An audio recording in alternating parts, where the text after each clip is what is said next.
si kan ni eng moi thak len ko lan alo her chuak ta partin vul moi ro mai jing riai thirin lung lom akim ye ye ilim mang ilo mang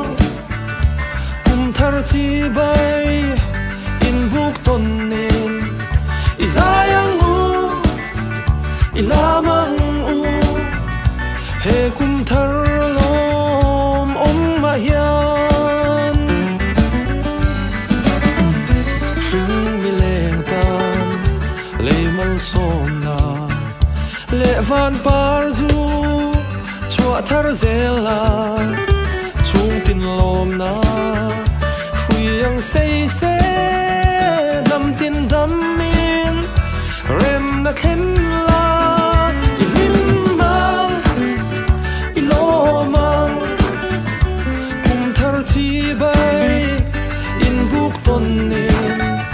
izayang u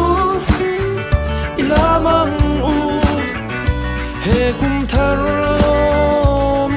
ma hian tarla ale rual du zong te lim min kum thar lo mang ve u nun hui ngai zong wanang nonin ram tiam thira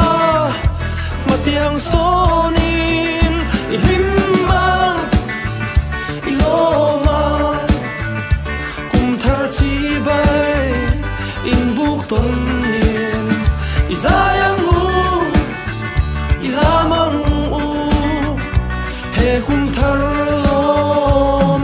ma hian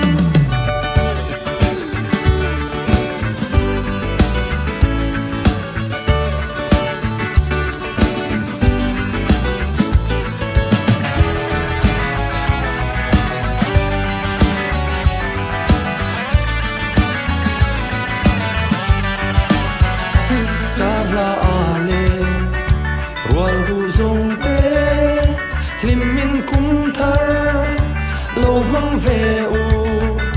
nun hui ngai zong wanang tolin ram tiam thira matiang soni